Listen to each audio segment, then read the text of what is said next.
Assalamualaikum warahmatullahi wabarakatuh. Halo semuanya, perkenalkan kami dari kelompok 5 mata kuliah asesmen pembelajaran matematika dengan anggota kelompok. Yang pertama ada Priscilia Monica Praneswari dengan NIM 4101420017. Yang kedua ada Nurhayati Dwi Kusumaningrum dengan NIM 4101420020. Dan yang ketiga ada Muhammad Feriza Rizky dengan NIM 4101420046. Pada video kali ini kami akan membahas materi tentang validitas instrumen. Selamat menyaksikan. Apa itu validitas? Validitas berhubungan dengan kemampuan untuk mengukur secara tepat sesuatu yang diinginkan untuk diukur. Validitas berasal dari kata validity yang mempunyai arti sejauh mana ketepatan dan kecermatan suatu alat ukur dalam melakukan fungsi ukurnya. Menurut Anastasi dan Urbina, validitas berhubungan dengan apakah tes mengukur apa yang mesti diukurnya dan seberapa baik dia melakukannya. Sedangkan menurut Borg dan Gall, validitas merupakan derajat sejauh mana tes mengukur apa yang ingin diukur. Suatu skala atau instrumen pengukur dapat dikatakan mempunyai validitas yang tinggi apabila instrumen tersebut menjalankan fungsi ukurnya atau memberikan hasil ukur yang sesuai dengan maksud dilakukannya pengukuran tersebut. Sedangkan tes yang memiliki validitas rendah akan menghasilkan data yang tidak relevan dengan tujuan pengukuran. Ketepatan pada validitas suatu alat ukur tergantung pada kemampuan alat ukur tersebut mencapai tujuan pengukuran yang dihendaki dengan tepat. Sisi lain dari pengertian validitas adalah aspek kecermatan pengukuran. Suatu alat ukur yang valid tidak hanya mampu menghasilkan data yang tepat, akan tetapi juga harus memberikan gambaran yang cermat mengenai data tersebut. Cermat berarti bahwa pengukuran itu dapat memberikan gambaran mengenai perbedaan yang sekecil-kecilnya di antara subjek yang satu dengan yang lain. Sebagai contoh, dalam bidang pengukuran aspek fisik, bila kita hendak mengetahui berat sebuah cincin emas, maka kita harus menggunakan alat penimbang berat emas agar hasil penimbangannya valid, yaitu tepat dan cermat. Sebuah alat menimbang badan memang mengukur berat, akan tetapi tidaklah cukup cermat guna menimbang berat cincin emas karena perbedaan berat yang sangat kecil pada berat emas itu tidak akan terlihat pada alat ukur berat badan. Menurut Azwar, alat ukur yang valid akan memiliki tingkat kesalahan yang kecil sehingga angka yang dihasilkan dapat dipercaya sebagai angka yang sebenarnya atau angka yang mendekati keadaan sebenarnya. Pengertian validitas juga sangat erat berkaitan dengan tujuan pengukuran. Oleh karena itu, tidak ada validitas yang berlaku umum untuk semua tujuan pengukuran.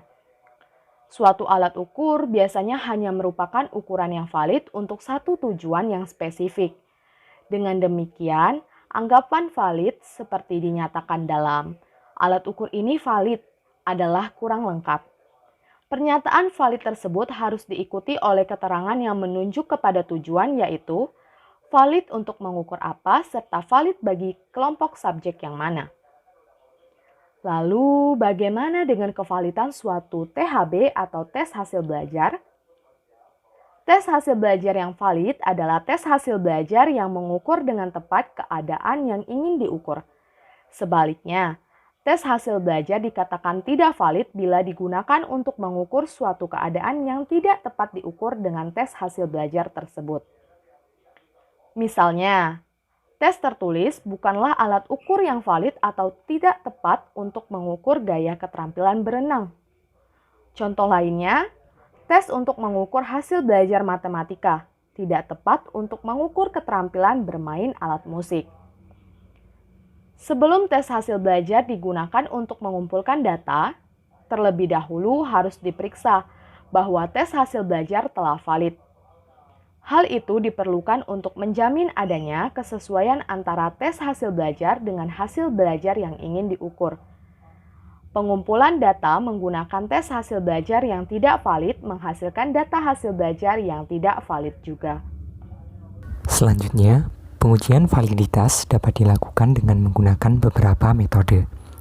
Menurut Nunnally, pengukuran psikologis mempunyai 3 fungsi utama, yaitu membuat hubungan statistik dengan variabel tertentu, kemudian yang kedua, menggambarkan wilayah isi tertentu, dan yang ketiga, mengukur atribut psikologis. Untuk itu, komite bersama dengan The American Psychological Association, The American Education Research Association, dan The National Council of Measurement Used in Education mengelompokkan metode pengujian validitas ini menjadi 3 macam. Yang pertama ada validitas isi, yang kedua ada validitas kriteria, kemudian yang ketiga ada validitas konstruk. Nah, dalam pengujian validitas ini akan melibatkan perhitungan statistik dengan menggunakan rumus korelasi. Yang pertama ada validitas isi atau content validity. Validitas isi atau content validity adalah pengujian validitas yang dilakukan atas isinya untuk memastikan apakah butir THB mengukur secara tepat keadaan yang ingin diukur. Validitas isi ini berhubungan dengan representativitas sampel butir dari semesta populasi butir. Secara teoretik, butir yang dapat dituliskan untuk mengukur hasil belajar jumlahnya tidak terhingga. Selanjutnya, pengujian validitas butir dilakukan untuk menjamin bahwa meski pengumpulan data hanya dilakukan dengan menggunakan sebagian butir, namun butir-butir yang dipilih tersebut akan mewakili sifat dari populasi butir yang diambil. Pengujian validitas isi dapat dilakukan dengan menggunakan 1 dari 3 buah metode, yaitu menelaah butir instrumen, meminta pertimbangan ahli, dan analisis korelasi dari butir total. Pengujian validitas isi yang dilakukan dengan menelaah butir dilakukan dengan mencermati kesesuaian isi butir yang ditulis dengan perencanaan yang dituangkan dalam sebuah kisi-kisi. Kemudian, pengujian validitas isi dapat dilakukan dengan meminta pertimbangan ahli. Ahli merupakan orang yang memiliki kompetensi mendalam dalam suatu bidang, yang dapat dimintakan pendapatnya untuk menilai ketepatan isi butir THB. Pertimbangan juga dapat dimintakan kepada profesional, yaitu orang yang menekuni suatu bidang tertentu yang sesuai dengan wilayah kajian THB, misalnya guru, mekanik, dokter, advokat, koreografer, dan sebagainya.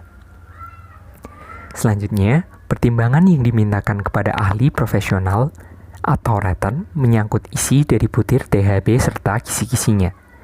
Butir-butir yang mengukur materi sebagaimana dipahami dan disepakati oleh para ahli dan profesional atau penilai dapat dinyatakan sebagai butir-butir THB yang valid. Pemberian pendapat dapat dilakukan dengan memberikan respon atas kesesuaian butir yang ditulis dengan kisi-kisinya dalam hal materi. Respon selanjutnya diskor dengan cara tertentu. Misalnya, 2 orang ahli diminta menilai kesesuaian materi butir dengan kisi-kisinya pada 10 butir THB. Penilaian dilakukan dengan menentukan pilihan pada pilihan yang disediakan, yaitu tidak sesuai, ragu, serta sesuai.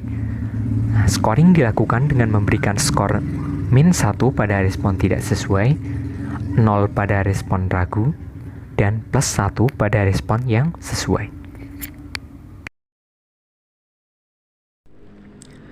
Untuk melakukan perhitungan korelasi, kita menggunakan rumus produk momen sebagai berikut.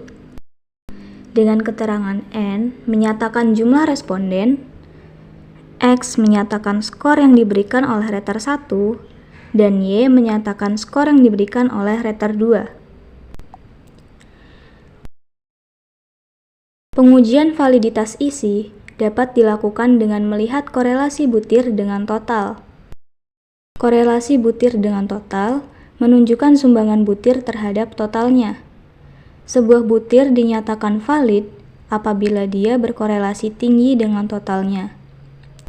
Butir yang berkorelasi tinggi dengan totalnya menunjukkan bahwa butir tersebut merupakan isi dari instrumen.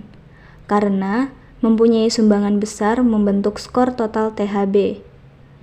Kriteria untuk menilai apakah butir memberikan sumbangan signifikan bagi total adalah apabila korelasi hitung butir dengan total R hitung lebih dari R tabel. Untuk selanjutnya yang kedua yaitu validitas kriteria atau criterion related validity. Validitas kriteria ini adalah pengujian validitas yang dilakukan dengan membandingkan THB dengan kriteria tertentu di luar THB. Dan yang terakhir adalah validitas konstruk atau konstruk validity. Validitas konstruk ini adalah pengujian validitas yang dilakukan dengan melihat kesesuaian konstruksi butir yang ditulis dengan kisi-kisinya. Sekian pembahasan materi validitas kali ini oleh kelompok 5. Kurang lebihnya mohon maaf. Wassalamualaikum warahmatullahi wabarakatuh.